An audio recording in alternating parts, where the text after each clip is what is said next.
ಕೋಳಿವಾಡ ಅವರು ಸಿದ್ದರಾಮಯ್ಯನವರ ಪ್ರಕರಣದಿಂದ ಪಕ್ಷಕ್ಕೆ ಮುಜುಗರ ಆಗ್ತಾ ಇದೆ. ಸಿದ್ದರಾಮಯ್ಯನವರು ರಾಜೀನಾಮೆ ಕೊಡಬೇಕು ಅಂತ ನಿಮ್ಮ ಪಕ್ಷದ ಶಾಸಕರ ಇವರು ಮಾಜಿ ಸಚಿವರು ಹೇಳಿದ್ದಾರೆ ಸರ್. ಸ್ಪೀಕರ್ ನೋಡಿಯಪ್ಪ,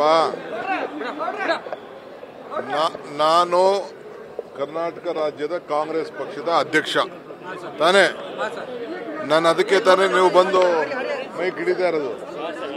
ನಾನು ಹೇಳ್ತಾ ಇದ್ದೀನಿ, ಮುಖ್ಯಮಂತ್ರಿಗಳು ರಾಜೀನಾಮೆ ಕೊಡುವಂತ ಪ್ರಸ್ತಾವನೆ ಬರುವುದಿಲ್ಲ. ಇದು ರಾಜಕೀಯವಾಗಿ ಬಿಜೆಪಿಯವರು ಜನತಾದಳದವರು ಇಬ್ರು ಸೇರಿ ಮಾಡ್ತಾರಂತ ಷಡ್ಯಂತ್ರ. ನಮ್ಮ 5 ಗ್ಯಾರಂಟಿಗಳನ್ನು ನಾವೇನು ಕೊಟ್ಟಿದ್ದೀವಿ, ಆ ಗ್ಯಾರಂಟಿಗಳ ಬೆಳವಣಿಗೆ ಜನರಿಗೆ ಏನು ತಲುಪ್ತಾ ಇದೆ ಅದನ್ನ ತಡ್ಕೊಳಕ್ ಆಗ್ತಾ ಇಲ್ಲ.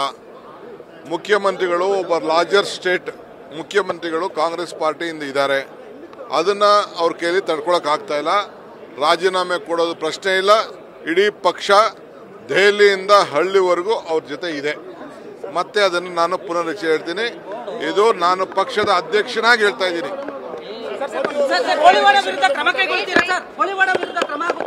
ಮೋದಿ ಅವರು ಏನು ಚುನಾವಣಾ ಪ್ರಚಾರಕ್ಕೆ ಉಪಯೋಗಿಸ್ಕೊಳ್ತಾ ಇದ್ದಾರೆ, ಬಳಸ್ಕೊಳ್ತಾ ಇದ್ದಾರೆ, ಅವ್ರು ರಾಜಕಾರಣ ಮಾಡ್ತಾ ಇದ್ದಾರೆ ಹೊರತು ಈಗ ಅವ್ರ ಮತ್ತೆ ಅವರ ಮಂತ್ರಿಗಳೆಲ್ಲ ಮೇಲೆಲ್ಲ ಕೇಸ್ಗಳು ರಿಜಿಸ್ಟ್ರೇಷನ್ ಎಲ್ಲ ಎನ್ಕ್ವೈರಿ ನಡೀತಾ ಇದೆಯಲ್ಲ, ಯಾಕೆ ಅವ್ರನ್ನೆಲ್ಲ ಇಟ್ಕೊಂಡಿದ್ದಾರೆ?